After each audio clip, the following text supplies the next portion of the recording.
Assalamualaikum warahmatullahi wabarakatuh. Alhamdulillah wassalatu wassalamu ala Rasulillah wa ala alihi wa sahbihi wa man tabi'ahu wa mawalah, amma ba'd. Sahabat-sahabat Mbah Sunan Channel tercinta yang dirahmati Allah Subhanahu wa Ta'ala, dimanapun Anda berada, semoga kita semua senantiasa dalam lindungan Allah Subhanahu wa Ta'ala, dibaringi panjang umur, sehat, murah rezekinya tur, barokah. Amin ya Rabbal Alamin.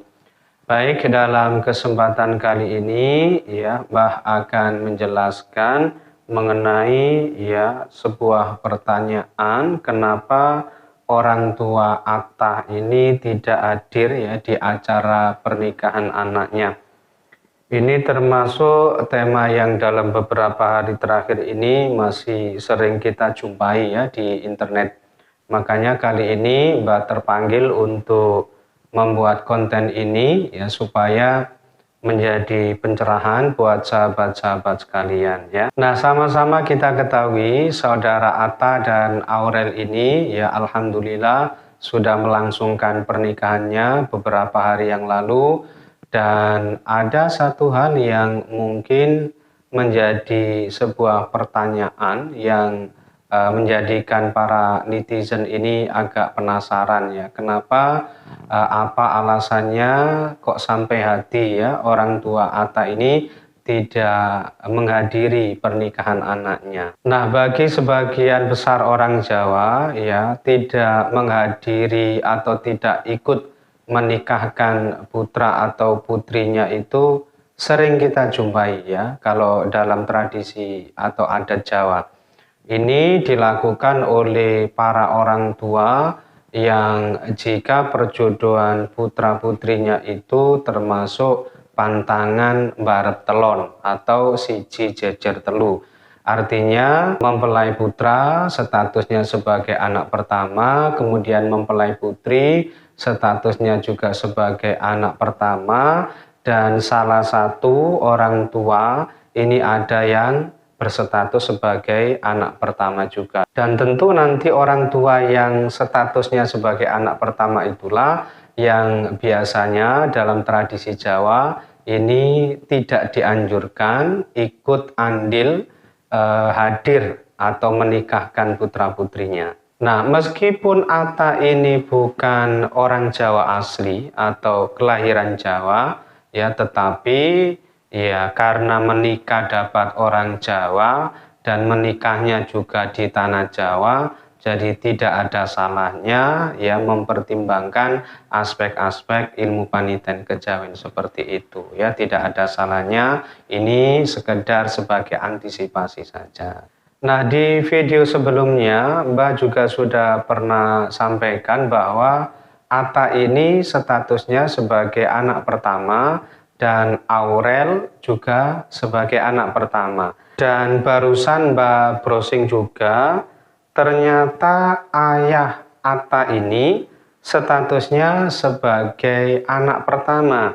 Jadi Pak Anovial Asmit ini adalah anak pertama.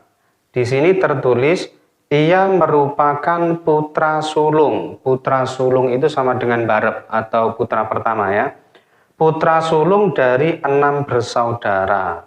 Ini artinya perjodohan Atta dan Aurel ternyata barep telon atau siji jejer telu. Kenapa? Karena Atta statusnya sebagai anak pertama, Aurel sebagai anak pertama, dan salah satu orang tua di antara mereka berdua ini ada yang berstatus sebagai anak pertama juga. Dan kebetulan yang berstatus sebagai anak pertama adalah ayahnya Atta Halilintar. Nah, kalau dari sudut pandang ilmu paniten kejawen, memang ketidakhadiran orang tua Atta ini justru dianggap lebih baik, karena memang salah satu solusi barep telon atau siji jejer telu ini orang tua yang statusnya sama dengan mempelai berdua, yaitu sama-sama sebagai anak pertama.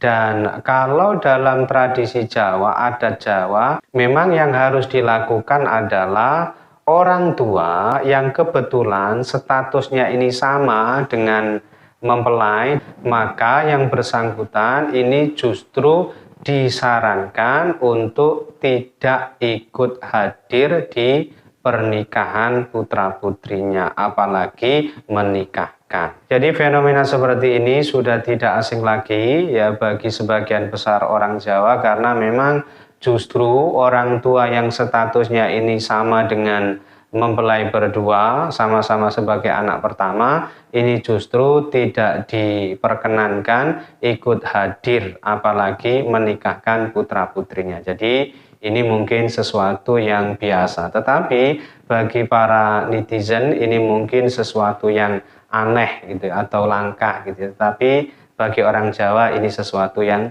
biasa. Dan Mbak yakin Mas Anang ini sebetulnya sudah tahu betul, sudah paham betul tentang hitung-hitungan ini ya, apalagi Mas Anang ini orang Jember yang ya kebanyakan memang sangat paham betul tentang hitung-hitungan panitian kejawen ini, dan apalagi penasehat pribadinya adalah Gus Miftah ya, seorang ulama besar, dan Mbak yakin bahwa Gus Miftah ini tidak hanya pandai, mahir atau fakih dalam ilmu agama, tetapi pasti ya mengenai ilmu tuo, ilmu panitian kejawen ini beliau juga sangat paham, meskipun ya tentu tidak mungkin dibuka di media sosial seperti ini. Jadi video ini sengaja Mbak buat untuk menjawab rasa penasaran para netizen, dan juga mudah-mudahan ya bermanfaat untuk sahabat-sahabat sekalian yang barangkali ya status perjodohannya ini barep telon atau siji jejer telu. Ini nanti ya untuk solusinya sebaiknya dilakukan seperti yang Mbak jelaskan tadi. Artinya salah satu orang tua yang kebetulan statusnya ini sama dengan anaknya sebagai anak pertama, ini tidak perlu ikut menikahkan dan menghadiri pernikahan putra-putrinya. Nah, ini memang sudah diyakini sejak lama, bahkan sejak kita semua yang saat ini masih hidup ini belum dilahirkan, solusi seperti ini sudah dilakukan oleh orang-orang tua kita zaman dulu ya. Baik, itu saja yang bisa Mbak sampaikan ya dalam kesempatan kali ini. Mudah-mudahan penjelasan Mbak yang serba singkat ini sedikit banyak bisa menjadi pencerahan serta bermanfaat untuk kita semua. Amin ya Rabbal Alamin. Dan kurang lebihnya Mbak mohon maaf. Akhirul kalam, wallahul muwafiq ila aqwamit thoriq. Hadanallahu wa iyyakum ajma'in. Tsumma assalamu alaikum warahmatullahi wabarakatuh.